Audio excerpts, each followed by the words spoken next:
Okay, so at 7:04, I will call this meeting of the Historic District Commission to order. And we'll have a roll call. I will start with me, Diane Mead, acting chair. Heather Getz.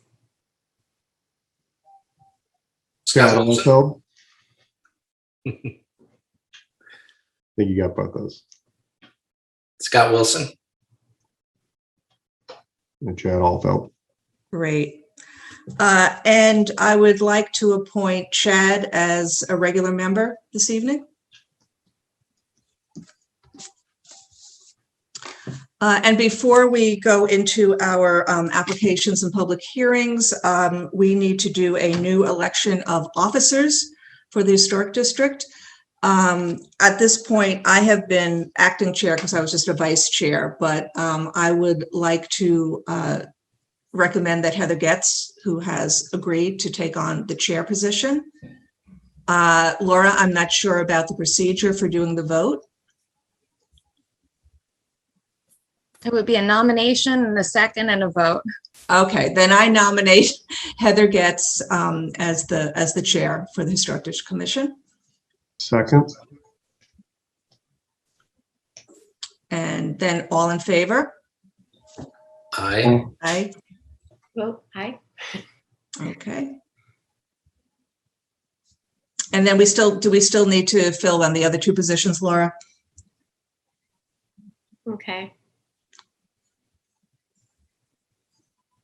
Yes, unless you want to table it. It's up to you. No, that's okay. Is there anyone who would like to be vice chair or wants to make a nomination for vice chair? And additionally, we have secretary as well. Yeah. If we don't have all the active members, it might be best to table it. I was thinking the same thing. And our alternates, can alternates have a vice chair or secretary role? Very good question.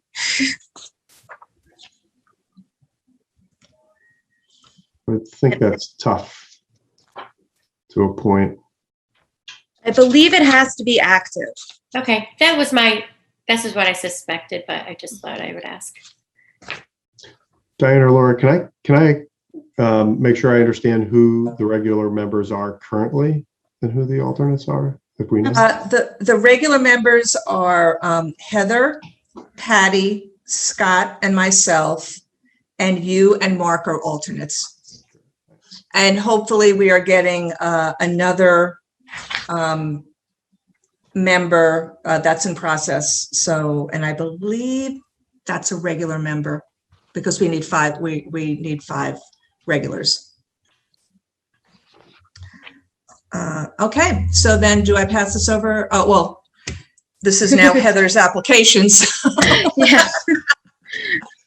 Okay, so should I just assume then my existing role as vice chair? Okay. Yes, please. Okay, so this is a public hearing for the application number 21-02 of Charles Getz, applicant owner for certificate of appropriateness to install a 60-foot by 120-foot post-tension concrete tennis court with vinyl fencing at 72 East Weetog Street, Zone R40.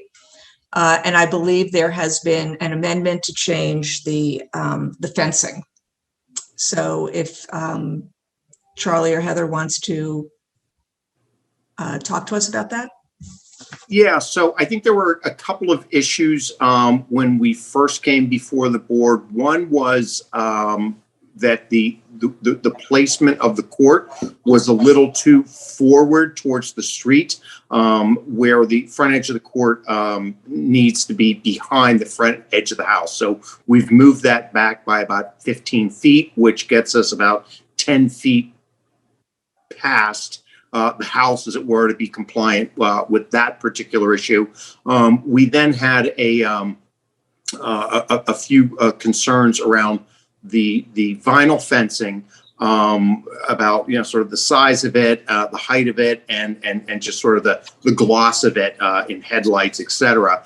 So it was suggested we look at some alternative fencing, and we actually decided that there's a property that one of the members of the board suggested have a look at. So we decided to switch over in the application to a split rail fence, cedar being the material, and a standard split rail fence. It's about 4 feet high. Sort of think of it sort of up to maybe your chest.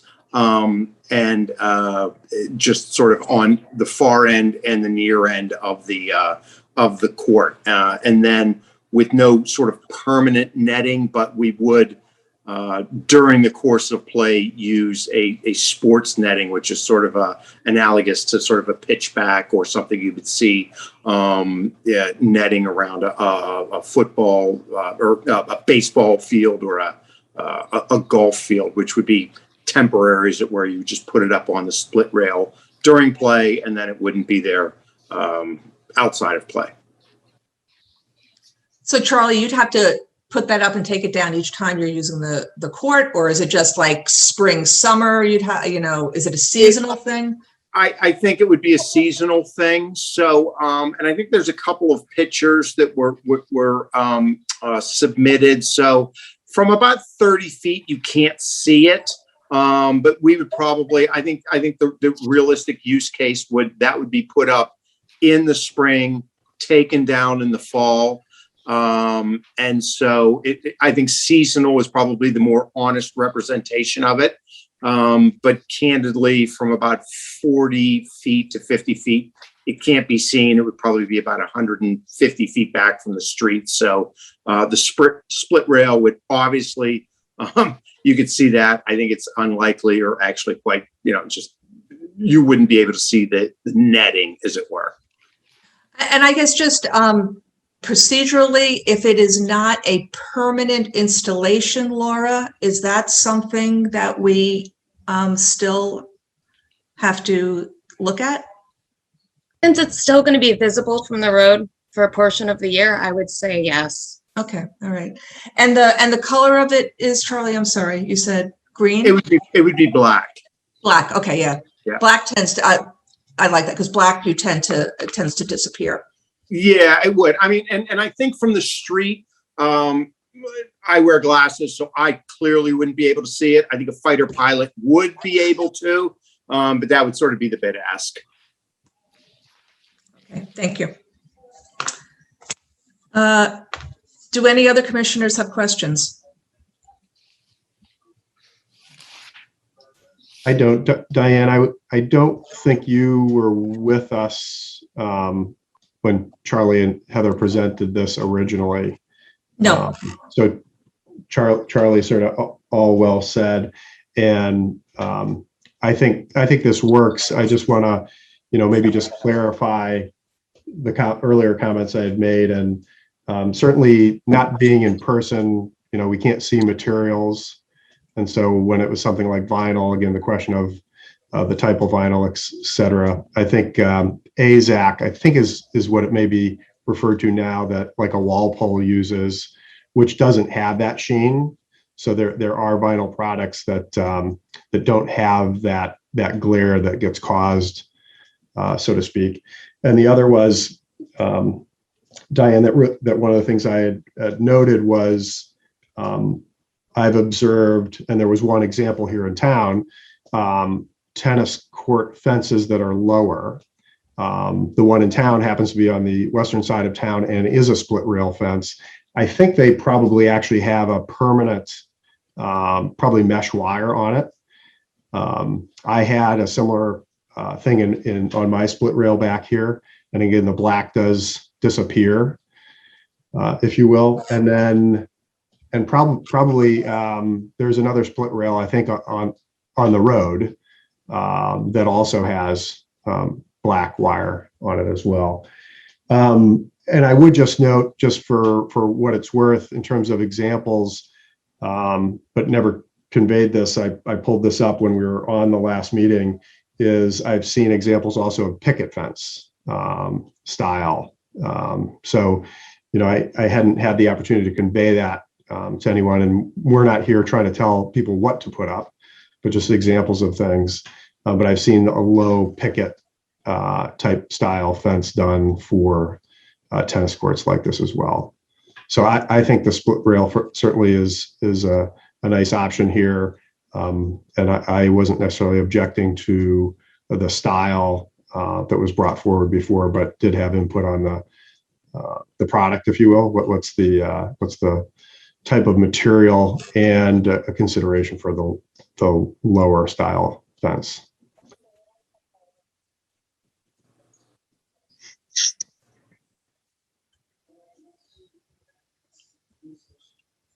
Okay, thanks. Thank you, Chad. Yeah, I had read some of the minutes. I had read the minutes and saw some of those in it. So, but I appreciate Charlie, you and Heather coming forward with this. And I think this is actually much more appropriate for our purposes in the historic district. Any other discussions on this? Okay, then do we close the public meeting on this, Heather? Okay, all righty. So on that application, then we have the next application. Heather, do you want to take over for this now? Yes, sure. So are you deliberating over our application first and coming to a conclusion, or are we just No, moving on? we come back to that, right, Laura? After the two public hearings, then we do the discussion and. You In can the do, past, we've done a discussion after each application, but it's totally up to you. I don't care, Diane, which way we go. In the one or two I participated, I thought you've taken them right after. I'd be comfortable taking it right after as well. So to make a motion right now. Otherwise, Charlie has to hang around, or might want to hang around.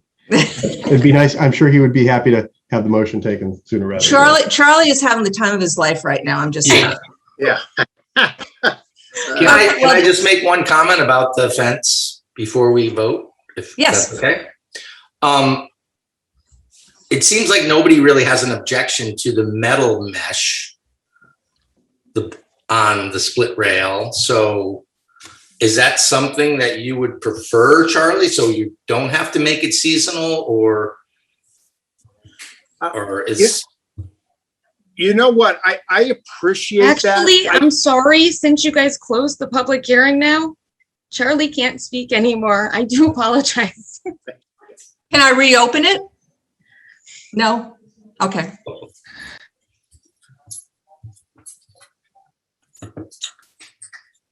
Okay. We could always vote and they can always come back. Yeah, I mean, yeah, you could always come back and say, we can approve, well, You can approve we can take a vote on this and no. I've had fences approved and not built them and then come back. You could, in your Okay, motion, include both options, if it's something that no one opposes to. But can we bring that in if it wasn't part of the application, Laura? A permanent, I would go with what they're proposing yes. to vote I would- on. And then if they want to come in with a permanent, then we can A always, modification. that's, okay. So I would like to make a motion to approve the application of Charles Getz for a certificate of appropriateness for a 60 by 120 post tension concrete tennis court with, let's see, a split cedar, split rail fencing on each side, front and back. Do I need to add to that? At 72 East Weetog Street, Zone R40. Motion. Is that appropriate for the motion, Laura? Okay. Is there a second? I second. All in favor? Aye. Aye. Okay, motion is passed. Thank you. Charlie, go away now. Thanks, everybody. And Scott, thank you for adding to the complexity. It was totally fine. Anytime. I'm gonna Anytime. put up some bushes, but that's out of your guys' turf. So hey, thanks for your help, everybody. I'll leave you to it. Thank you. Thanks. Oh,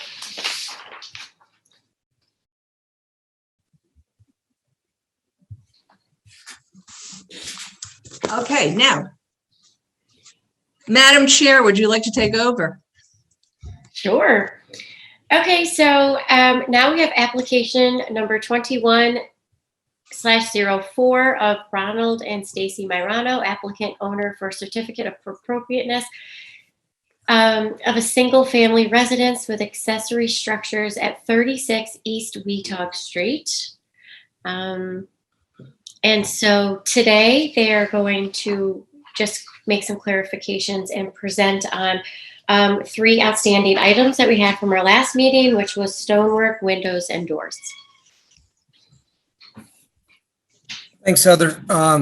Sorry I'm not on video. I have a spare laptop and didn't update the driver, so I gotta stay incognito a bit. So Paul, my architect, and Laura, we went through the modifications that we talked about at the last meeting, and I'll let Paul run through those. But as you pointed out, it was the stone facade, the front door, as well as the windows. And so I think we made the appropriate modifications that the commission was looking for, and I'll let Paul go through those and, hopefully put this all to bed tonight. Great, thank you. Okay, so I'll share my screen and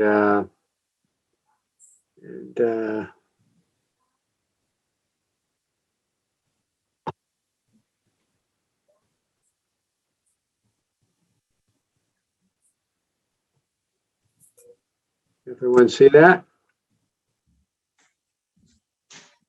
Yes. Good. Yes. Okay, so as Ron stated, there were 3 outstanding questions. The first was the front door, and as you can see from the image that we have here, the style of the door is the same and was not in question, nor was the color. It really had to do with the fact that there were 2 double doors there, and this is now, been revised to show a single door, 3.5 feet wide, with side lights on either side. They're each about 1.5 feet. So that has been, the double door has been removed and replaced with what we were discussing at the last meeting. Take this one at a time, or I'll just keep going. So the second one had to do with the windows. So the windows that we're proposing are still the Marvin Elevate windows, but we had windows that did not have any divided lights in it. So you can see what is being proposed is a divided light at the top, generally 9 for the larger windows. We did, and with a single pane of glass down below. So you'll see that we have changed the lights to divided lights, in both the upper floor and in the lower floor. These windows that were on the side were in fact smaller square windows, and those did have a divided light. But when we changed this style, we ended up making these a little bit deeper to make it look more in keeping with the style of window that was just changed. So that was the only size change that we ended up really doing here. But those are now the divided windows as we were discussing that evening. Paul, can yes. I just ask a question on that? Up where you give the detail, you say, if you can come down, you have a 3/3, but we're really doing a 9/1, correct? Yes, did I say 3/3? Yes. Up there it says 3/3, and it's a Yeah, 9/1. that's correct. It's really 9/1. Okay, I just want to make sure when we go to approve this. Yeah, no, that is actually correct. It is a 9/1. Okay, thank you. In the larger one, the upper windows that are smaller those are 4s, right? Right, Because it right. just- No, it was just the 3/3 that was throwing me. Yeah, So I didn't see that. That was just I'm sorry, that was a typo in there. That's So they okay. are- Not a that is problem. accurate. No, not a problem. But thank you No, for pointing that out. You're No, but absolutely appreciate what you did because it just adds so much more to it. Thank you. Yeah, I think it looks very nice, I mean, I think it was, correct comment. We evaluated, obviously Ron and Stacy both are, in full agreement with it. So, and I do think it was nice. And I think, as I said, that was the only window changes that we really felt we needed to make with those, because I didn't feel that those really looked, correct when we changed the rest of it. So the other one, and I'll show you this in the rendering. So this is the stone. Stone was also one of the things that was in question. And sorry, so this is a Thompson stone, the country field stone, and it does have a lot more of the browner colors in it that you'll see, traditionally. It does have it does have some grays in it. So, but it is a good blend, but it does have a lot more brown than gray. And I think it still looks, very nice, with the house. You can see in the rendering that it is it definitely is more brown, and and I think it still looks quite nice, with the style of the house. So I think that's all very consistent, with the style that we're portraying. And here's a rendering of the entry door.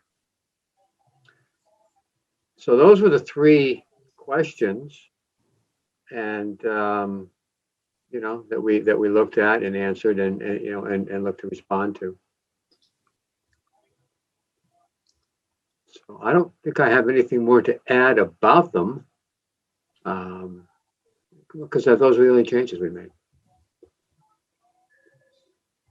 I don't know if you have anything else, Ron, you wanted to add about it, or No, any no, questions? I think, we looked deep and hard on the stone facade to try to come up with something that worked, as far as the commission was concerned, as well as what Stace and I were looking at. And I think this adds enough brownstone into the mixture that keeps it more of a farm theme, as well as blends nicely with the white trim, as well as the gray decking on the front porch.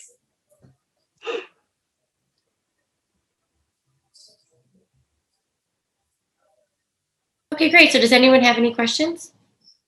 Yeah, so Heather, I think Paul, Ron, Diane, there was a question that I raised last week, and I didn't have the terminology off the top of my head, and one of the neighbors responded to it, sort of suggesting that yes, that feature does exist in the neighborhood, but I think I need to clarify, because I don't think it does exist in the neighborhood, and the neighbor that mentioned it, again, maybe misunderstood what I was referring to. So it's the cornice that comes off each side of the gable ends of each of the roofs. Right here. And that cornice return, sorry, Paul, you showing it? Yeah. I think you're talking about that element. Yeah, exactly. Yeah. That And I cornice- think that's what he was, I believe that's what he was addressing, but go ahead. Right. So the neighbor's house, we all have cornices. Well, I shouldn't say that. There are gable roofs that have just the soffit, and there are lots of gable roofs in the district, including historic homes and not historic homes, that have the cornice, so the return, but none of them have the roof slope from the cornice back to the house. And that includes, so if I suppose I call it out, it was Ted that mentioned it. And yes, he does have a cornice and he has a return, but there is no sloped roof back to it. So within the neighborhood, including the newest home in the neighborhood, which is a farm style house at the other end of the road, and my drive throughout the week through Litchfield down to New Milford, and I've spoken to a preservation historic architect, and he said you would not see this. So I did want to raise that question again, because I think it's just not a feature that lends itself to the neighborhood. I know it might sound silly, but I wanted to pick that up again.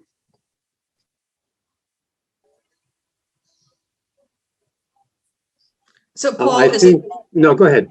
No, I was just going to ask, is it possible to do that with, I see what Chad is talking about. And I can share with you, how those are handled.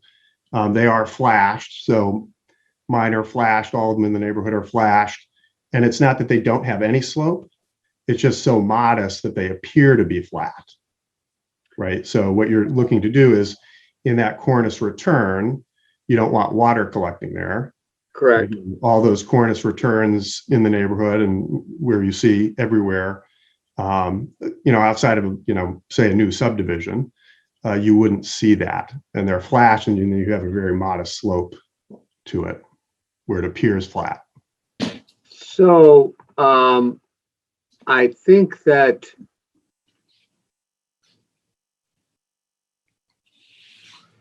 there's two things going on there. Yes, I mean, certainly the slope of that could be a bit more modest. You wouldn't see a shake. You would never see a shingle or a shake. No, you would not. We were hesitant to put a different material in there, but I wouldn't have an objection, certainly, I don't think Ron would either, to shallow in that pitch and put a piece of flashing material in there that blended in with the siding of the house, which is basically white. Right. I mean, I don't have any objection to that at all. I think it would stand out less, right? It would be less prominent and it would still do the same effect. So I think, certainly changing that pitch and changing that to a section of some type of aluminum flashing of some sort, or metal flashing of some sort, would definitely, be a benefit. And the flashing comes up through the rake and correct. Yeah. Correct. So I personally think that would definitely be consistent with what you would see. I think we originally put shingles on it because of the length of what we're talking about here, but the flashing would work just as well, frankly. So I certainly don't see that as being an issue. Do you, Ron? No, in fact, Paul, I think originally we didn't have that inward part of the roof line, right? Didn't we? Wasn't it straight down before? Well, we had Like cut the them original- off square. Yeah, It wasn't quite working right. So when we returned it back and we have the projecting gable, you need to transition that Right. a little bit differently in the way that we were just speaking about. right. And I think you're right. It's Chad, right? Is that what you're talking? Yeah. Who said that? Yes, I think he's absolutely correct. I mean, changing the pitch and softens it, change the material would make it less prominent. And I think that would definitely, be an asset. Yeah, we see the gable ends of the roof both where it's just soffitted without a cornice return. Correct. And then with cornice returns that are, literally anywhere from 3 to 4 inches to 1.5 feet. So, Correct. Even regardless of the length, Right. treatment tends to be the same. Correct. I certainly don't see that as an issue. We could certainly change that. Right. That'd be great. And I think most of the stuff in the neighborhood is molded and whatnot, but that's not the treatment on this house. And I think the farmhouse, again, at the end of the road, doesn't have the, cornice moldings and whatnot, but it does have the return in that fashion as I've Right. described it. Thanks. Yeah, that's really not a problem. Okay, great. Do we have any other questions, comments?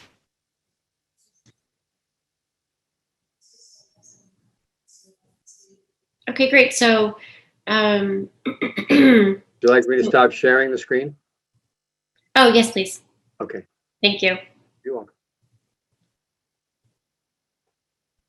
Okay, so if no one else from the public has any comment, we can close the public portion of this and discuss as a board. Okay. So is everyone comfortable with what has been presented, and are we comfortable making a motion? Yeah, I just have to comment that I am really, the willingness of the applicant and the architect to work with us has been fabulous in terms of trying to maintain what we're trying to do here. So, so thank you to both Paul and Ron and family. So, Yeah, I would very much agree with that. They've been very accommodating to fit into the characteristics of the historic district, and we're very excited to have you as neighbors and on our street. So thank you so much for bearing with us. Thank you. Okay, so would anyone like to make the motion? So Laura, if I make a motion right now, because there's been, do I have to go through every detail, or can I make the motion to?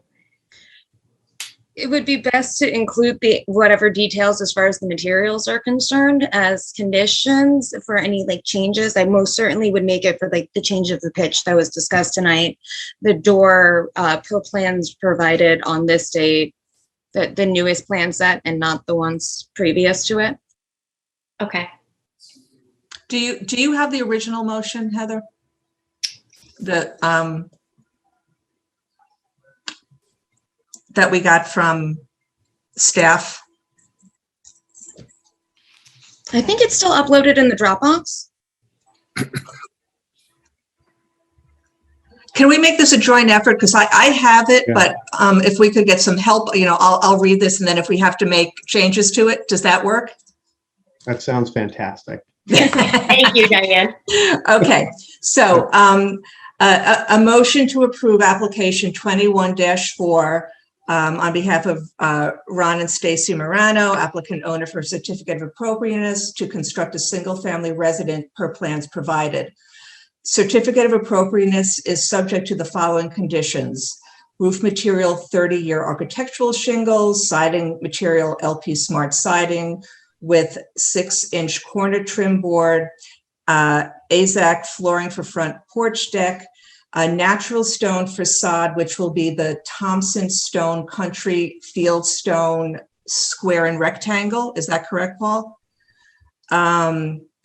The windows, all new windows shall be double hung, thermally broken, high efficiency elevate windows by Marvin, which will be 9/1, correct? Let's see, the door is a Simpson Nantucket collection, a single door. Correct. And I'm not sure of the wording on the return on the gables. I need help here. I can try, and Laura can keep guiding us. You know, in the as discussed, the cornice return on the ends of the gable roof would be flashed instead of roof shingles. Correct. And did you want to change the pitch? And the pitch would be flattened. Would be near flat and visibly flat. Okay, and approval for certificate of appropriateness is only valid for 1 year, and an administrative zoning permit and building permit are required. Is there anything else? I think. Talk about. Let's ask Laura, Diane. I suppose it's everything we've kind of discussed. The application, we as the plans were presented, it incorporated a reduction of the size of the clapboard as an example, but each of those things were incorporated into the subsequent discussions.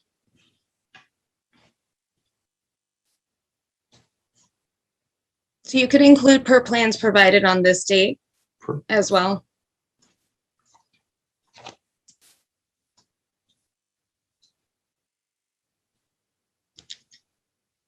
If there's nothing else, we'll just need a second. I'll second.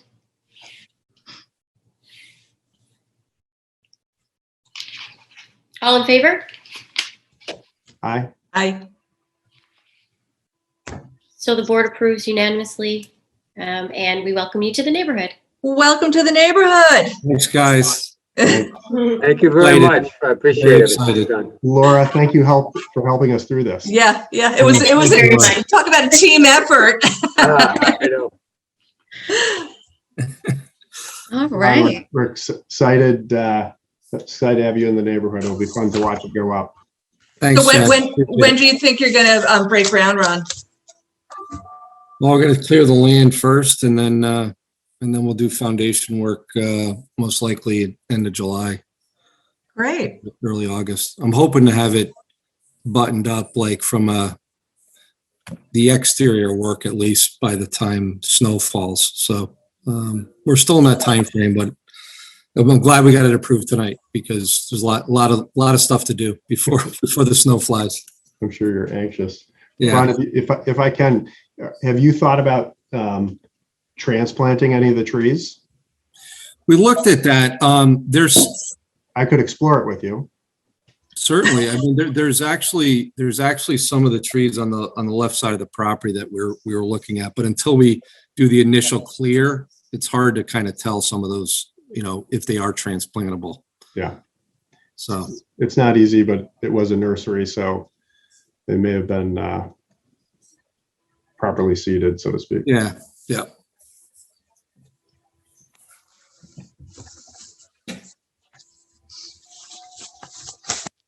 Okay, great. So are we ready to move on to the handbook? Thank you very much. Yeah. Thanks, guys. Take care. Thank you Thank so you. much. Thank you, Paul. Thank you, Bye-bye. Ron. Okay, you're very Have a welcome. great Great, weekend. Great you holiday very well. weekend, guys. Thank Take you. care. North. Bye.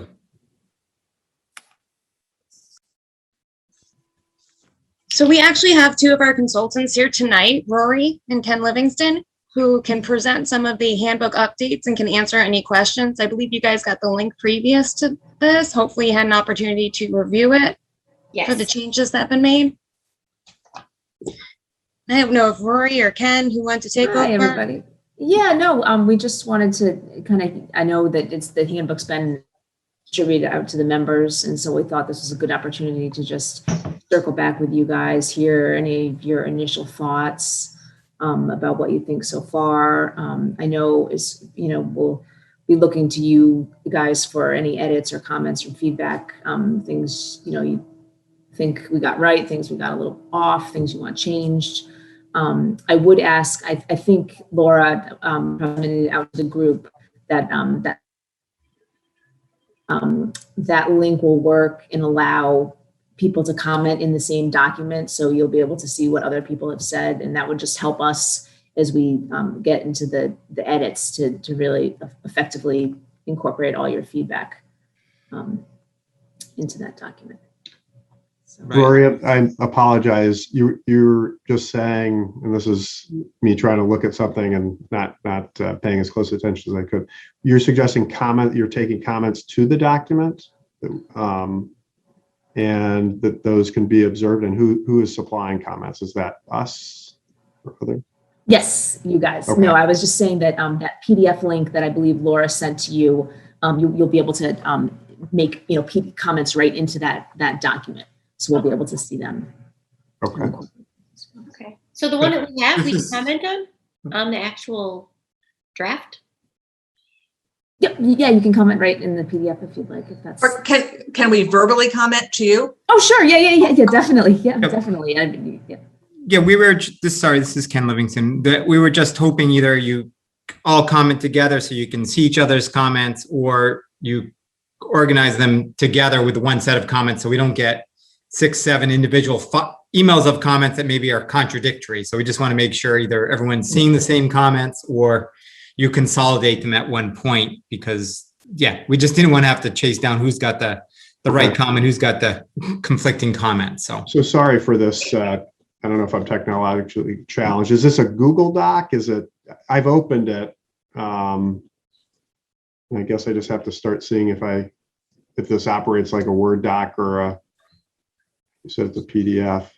It's a PDF that you should be able to, and I guess I could share a screen. You should be able to see in the corner, there's ability to like put sticky notes or comments, and then you can click on it and then type a comment for the sentence of the area. So you're not doing a sort of word track changes. You're just making comments on various And I sections. don't have to download it. No, that's the thing. If you comment online, when you hit, it'll automatically save, and all the comments from everyone will be there with your. If you could share with us and actually show us on screen how to do that. You are beyond my technology. I went through and I made notes on page by, noting pages, but I'm not sure how to do what you're doing. So Let's. Well, if you have some verbal comments while I call it up, why don't you do that? If you want to give any comments while I pull this up. Okay. Rory can listen while I. Sure. Yep. I'll take notes. And take notes, Laura. Can I start, Heather? Yes, of course. Okay. So I was looking at page 7, 51, and 53. They have a picture of the sign. And they show our very signs that are badly in need of painting. And I was wondering if it's possible to wait on those pictures. Can we get repainted signs? Because it looks kind of poor representation of having these. Oh, definitely. Yeah. Any photos that you prefer me not to use, that's no problem. I'm happy to change out anything that you would rather change out. Okay. It's just, again, I think our signs should be at their best if we're representing the historic district. And then on page 10, you were asking for an okay on the history of the district. I read it. It looks good, whether anybody else wants to add or amend, that's great. On page 24, where it has the conducting the meetings, there it says a quorum shall consist of 4, but we now know that a quorum shall consist of 3. So if we can put that change in. On page 25, there is a picture of a house that I would suggest we don't include. We're not sure what's going to be happening with that property. And maybe we could substitute a different. So Diane, I want to make sure I'm following along.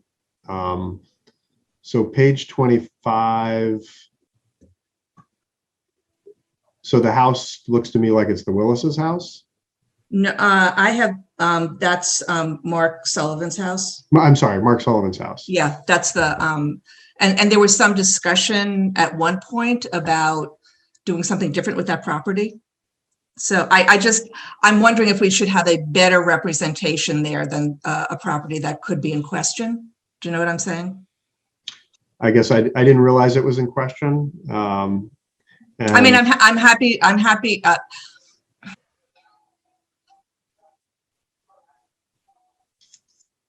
Yeah, I'm not sure what to say about that, but that sounds like a whole nother subject.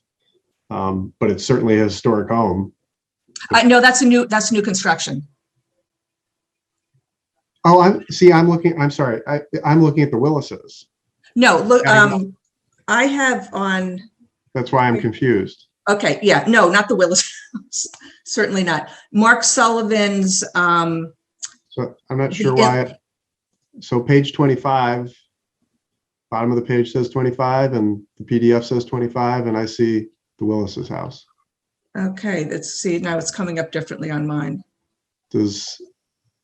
What do other people see on page 25? I also see the Willis's house. Okay, and I've got, okay. What I'm looking at is. I see what you're saying. I see it on page 21. It's the new build. Right. Okay, that's 25 on mine, but okay. You understand what I'm saying? Yes. Mm-hmm. I see where you are. Mm-hmm. I would agree. It's under guide to review process. I would suggest that we use a different picture there. Sure. Agree. We actually Agree with that. internally questioned that house as well. Okay. So that's no problem. I'm happy to Okay. swap that one out. And then, okay, so I'm on clear one page. This would be page 77. There's a picture of the Rosedale barn that has been taken down. And I would suggest that we replace it with something else since that barn doesn't exist. So that's, you said page 77? I pull it up on mine, it's page 77, but Okay. I'm not sure. But it's that barn property that we talked I'll about. see if I can find it. Are we looking at the page numbers on the document itself or on the actual pages? That might be the easier way, the number pages at the bottom. Okay, this is it's the photo for 4.0 design guidelines. And it's a picture of the old barn on Rosedale with the truck out in front. Are you looking at the same thing as ours, Denise? Because I'm not seeing that, and mine only goes to page 59. Yeah, I've got page 59 is the last page, and the PDF has 63 pages total. Yes. Yeah, the Okay. PDF should have 63. And so it's this, so that barn, we'll get rid of that and we'll swap that picture out too. Okay. Diane, do you want to share your screen, or I could share mine? Yeah, I only have one more. Okay. And it's under roofing material. And I'm not even going to say where the page it is. 38. Okay. It must have been the way I pulled it up, and I'm looking at it on my iPad so that I can be on my screen. So it might be doing something different there. But it talks about roofing materials, and there's no mention of metal roofing. And we have both the Willises and the Wilson House both have metal roofs, and these are historic homes. And I'm wondering if we should be recognizing that, because this is a subject that has come up before in the district. And I'm just posing this as a question. And then I'm done. I would agree that that should be added. So Diane, what would you like, what is there text you would like us, what would you like us to say about the metal roofing? Because I think I think it just needs to be added to, and let me see if I can get down there. You're talking about materials that have been traditionally used. Mhm. And I think I'm just off the top of my head, I can't remember if you talk about shingles and asphalt shingles and wooden shingles. And, but I think the metal has also been used historically. Okay. And there's probably an appropriate terminology for that. But again, some of us who have been on the commission have had to deal with this before. So, and because like Scott, your house has, that's the original roofing on your house, isn't it? Scott? It does, Diane, it does. I was thinking about what's expressed here on the photos. They are the roof style types.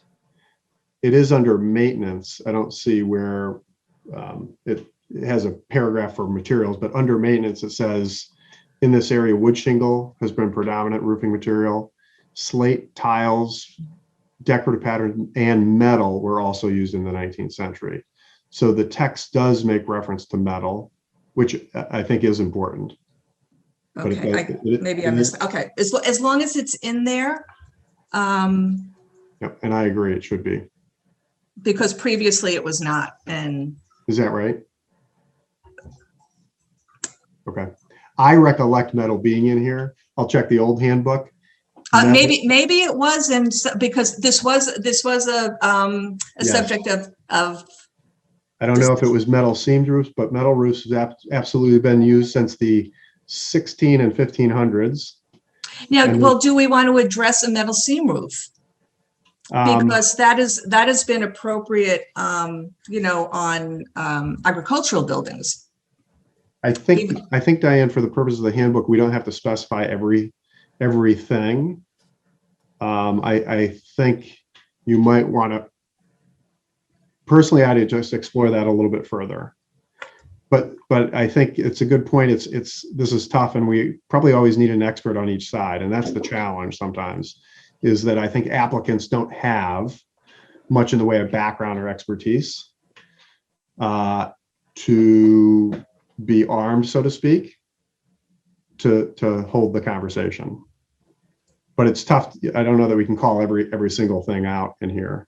But before I'd add metal seamed roofs, I would just double check that in terms of the history of its use on agricultural. I was certainly supportive of its use, I would have been supportive, as opposed to tar paper. I completely agree.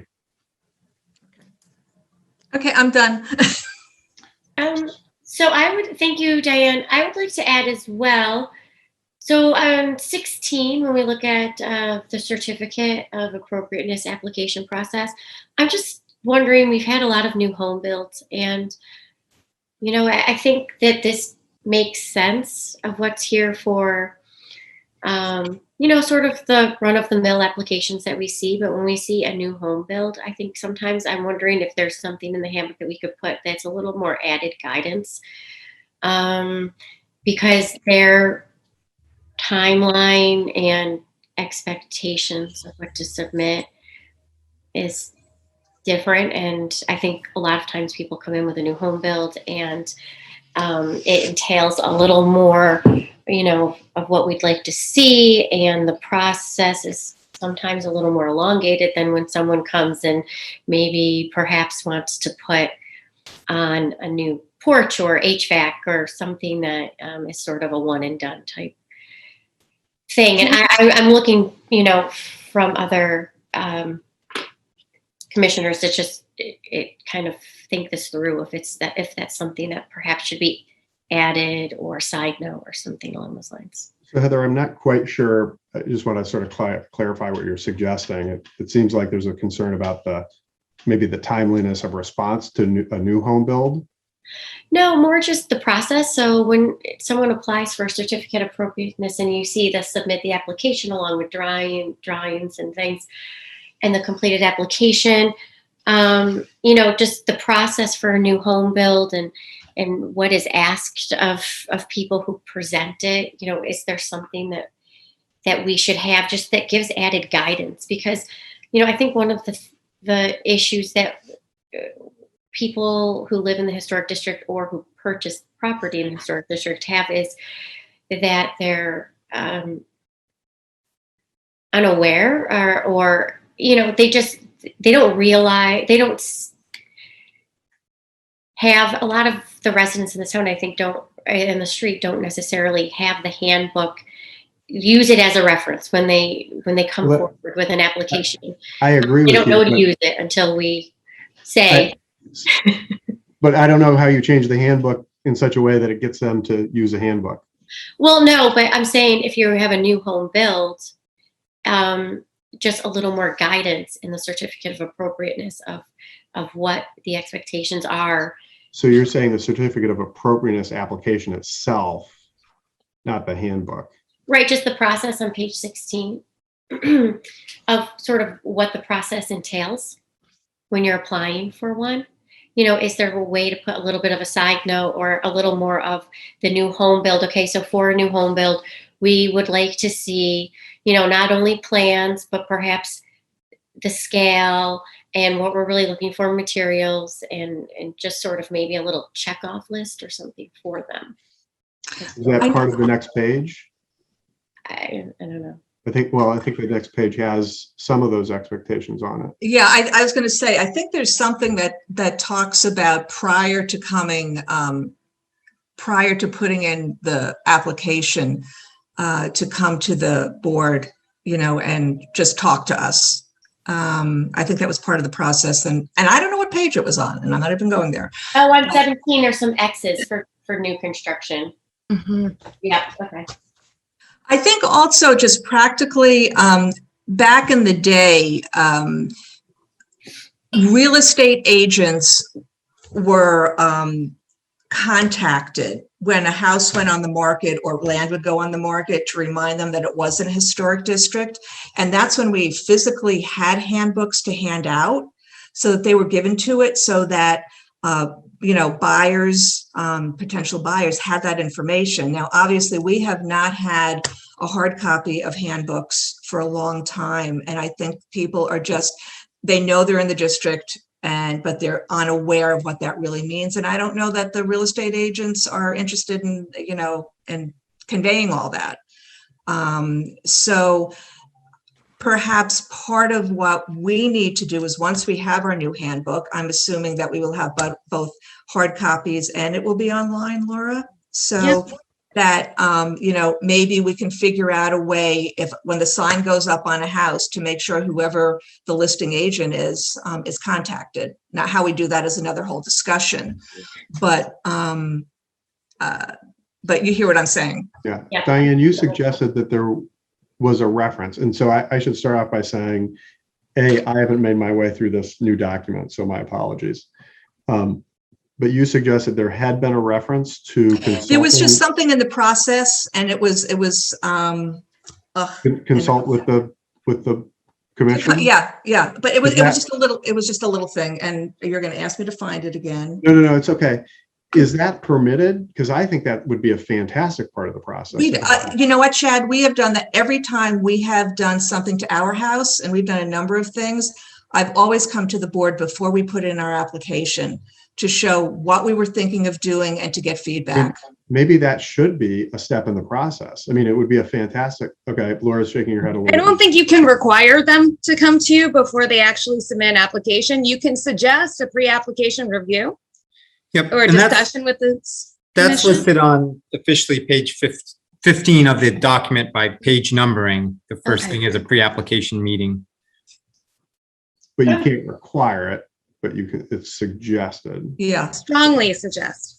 And I think, Heather, you've done that too, haven't you? Yes, Yeah. yeah. I mean, and frankly, that's part of the reason that the commission exists, is to help people through the process. And there's so much, Chad, as you know, look at everything you went through when you were doing your house. There's so much to it that you don't want to. I mean, to me, it was a piece of cake. No, I'm serious. I mean, I read the handbook. You read the handbook, you know what you need to do. And I don't think there's, I think we need to be careful about, it's stated what the length of timeframes are for these things. Right? That the commission has a responsibility, and we're not dragging our feet at all. And it shouldn't be implied that we're dragging our feet. We do want to make it easier and as easy as possible for an applicant, but we can't force the education. We can't force someone to read a handbook, and we can't force someone to come to a pre-application.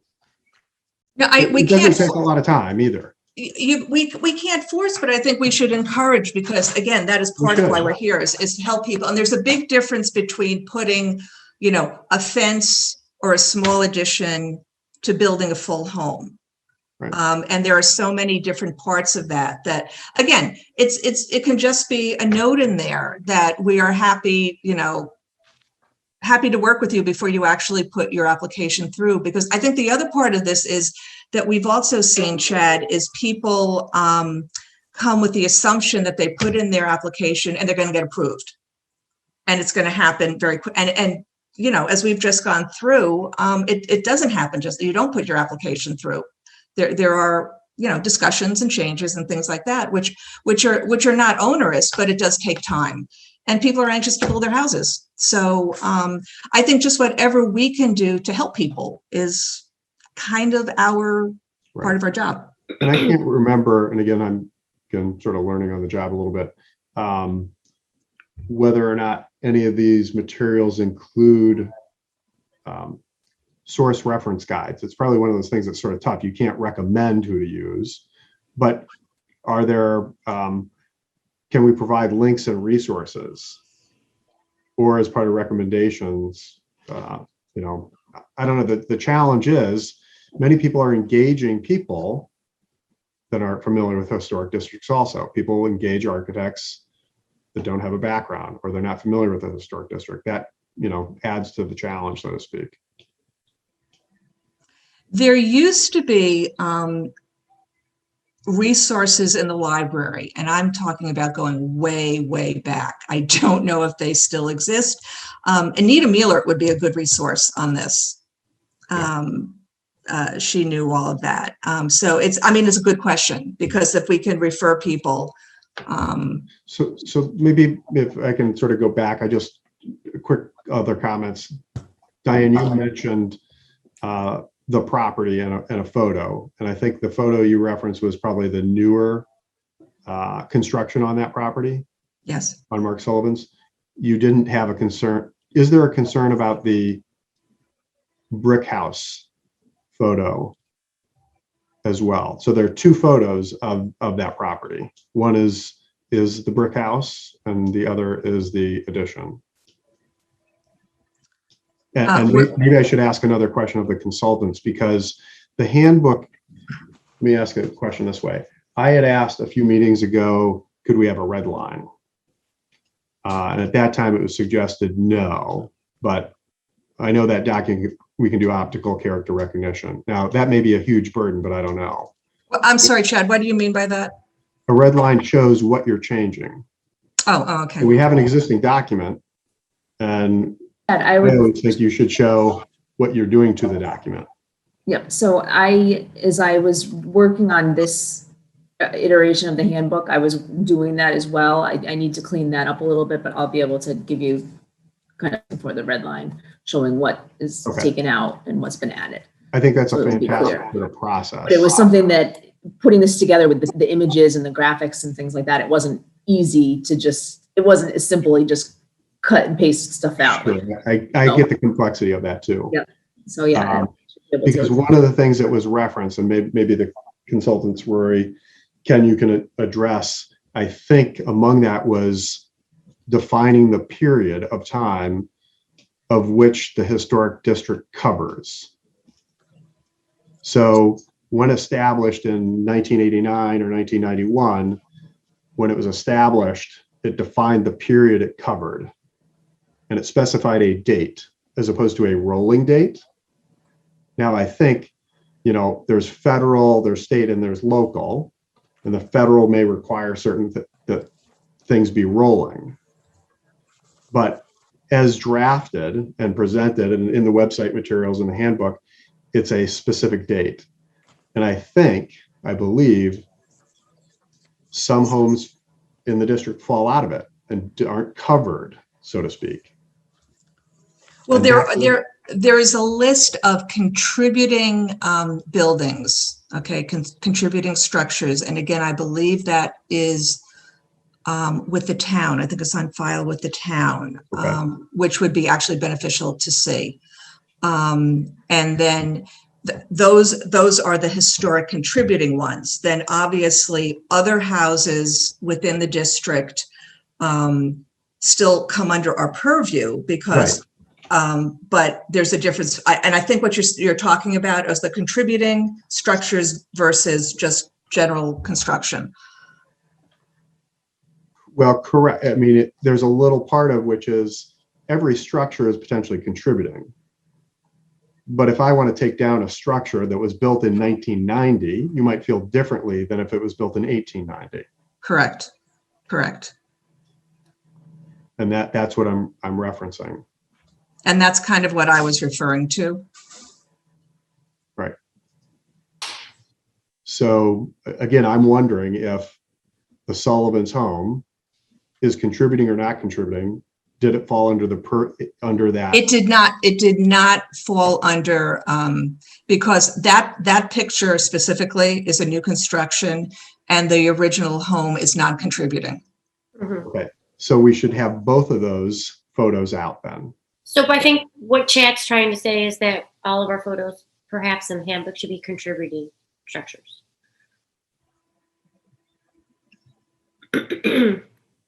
Yes. Which I would agree with. And I would add too, I guess this is probably a year ago now, but Stephanie Dyer Carroll and I actually went out to the district and took photos. But if you see any in the handbook as you're going through that you don't like, or you think you have a better photo of that home or could get a better photo, please by all means share with me, because I'd love to have better photos, if there's ones that you guys have. When are we hoping to have this finished? So Rory and Ken were hoping to have it finished a while ago. I punt that back to you. I think by the end of summer, we were kind of hoping to have it wrapped up. Does that seem realistic, Ken? Does that sound? Yeah, at this point, it's you. I think you as a commission agreeing to what changes make sense. I mean, we're fielding and logging all the comments given here, and I apologize. We'll get a better way for you to do that. Contribute if you want to modify the document the way it's set up right now. I realize you actually can't. You were seeing, so you weren't able to comment. But we'll get a version that you can, mark up as a PDF. But Rory can also give you the track changes as a Word, which may not look perfectly from a stylized perspective, but will look from a content perspective. Purely content, yeah. Yeah. Yeah.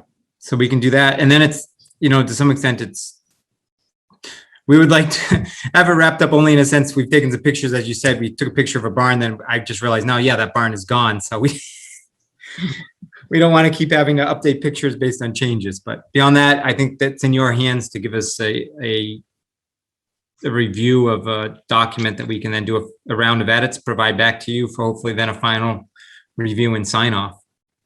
Yeah, I think that helps in a big way for me in terms of just how I think of things. And Diane, metal is referenced in the current handbook for roofs. Okay, but it's not a raised metal. Okay.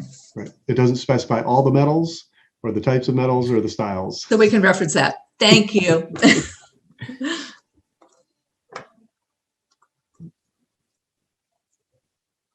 But Heather, I agree with you. Ultimately trying to help an applicant, if we can, is of benefit to everybody. Really agree.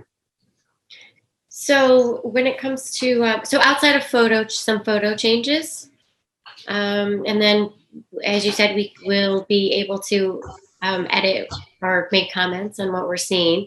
So how should we move forward from that? Once we're able to make some edits, see some photo changes, when's the next time that we will kind of be able to look at a new version of this and get to the end product?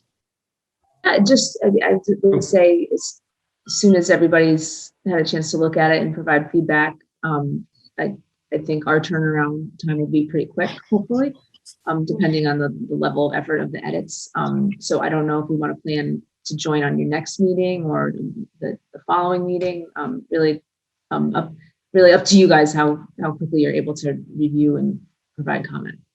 Right. So if we say receive all comments from you beyond what we heard here within 2 weeks, we'll get you as we said, a editable or markable PDF plus the track changes. 2 weeks later, you can provide all comments. Maybe, I'm not sure if they should all go through Laura or what's the best, or Probably the easiest way if they just send them through me. And Laura, I guess my question is about the sign, because that is my biggest. You need to go paint it? Can we pick one sign to paint to use as a picture? I feel like there's a good picture of one of the signs because I just was actually out there recently and one of them is not in bad shape. If you'd like, I'll go through the pictures when I get back to the office. I'll show them to you and we can pick the best one that we have because I have no idea how long it will take for them to replace. I know this is like my big thing, but I just hate to have this peely old sign, in our handbook. It's very historic looking. Yeah. In need of May I also ask, with the handbook, the actual physical handbook, what will the binding be like on it? Has that been decided? Is it, a simple sort of staple, or is it how is the booklet put together? For the physical booklet, has that been decided? Are we doing a physical booklet? I thought we would have ones to hand out in addition to online, or is it just going to be a reference guide online? I think we were thinking we would be giving you an online PDF. Okay. and a camera ready one that could be, but I do not believe I don't think the it was initial in the RFP was contract. ever point of physical copies. I'll have to go back, but I don't think there were actually thoughts of physical copies. Even pre-pandemic, we weren't thinking of. Okay, no, that's Okay. fine. I'm just curious. As far as the commission, I'd be happy to provide you guys something printed out in color and all that. I have my handbook here as I'm looking at it as you guys go through on the screen, but Laura is the most well-prepared. I just have one thing that I would like to bring up with you guys as well, as far as that historical section is content-wise. I have no objections to it, but if one of the commission members also might want to look at it as far as being up to date as far as terminology, they might want to take a peek. Staff would be happy to work on it if it's something that the commission directs. There's certain words that aren't really.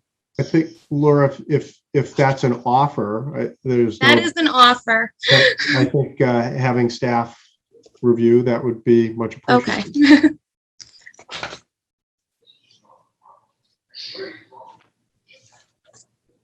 And then as far as the actual attachments are concerned, that certificate of appropriate application, I didn't realize until today, is actually dated. We have a new one that I just can get you guys, if you don't mind, so we can upload it. Yep. That's an easy fix. Great. And is there any other comments from the commission that they'd like to make to the consultants, or? I know we don't have all of our commission members here, but they did all get provided the links, and I will send up a follow-up email saying that there will be an editable document through the link that they can make their changes, or email them to me as well, if that's okay with Madam Chair. Yes, that would be fabulous. Thank you so much, Laura. We appreciate the staff help as well in the history section. So thank you. No And I see what you're referring to. Me too.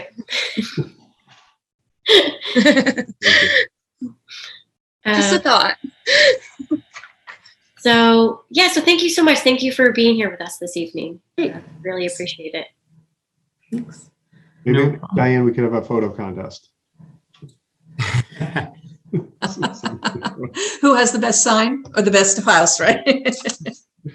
Or the best photos of a house. Yeah. Great. Okay, perfect. So thank you so much. Thank you, Thank Rory. you. Thank you, Ken. Thank you. Good night.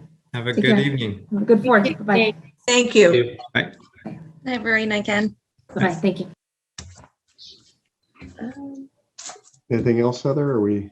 I think we just have to approve the minutes from June 3rd. So the only thing that I saw in the minutes that needs changed is Mr. Alfeld's name. Oh, no. There's several lines. I don't know if you need me to go through them. 63. No, Okay. But outside of correcting that spelling, I didn't see anything that looked out of line from the meeting. I don't know if anyone else saw anything. Thank you, Heather. Motion to approve minutes? Yeah, I'll second the motion. Aye, aye. Call for a vote. Just have to call for a vote, Heather. Call for a vote, Heather. Oh, sorry. So all in favor? Aye. Aye. Aye.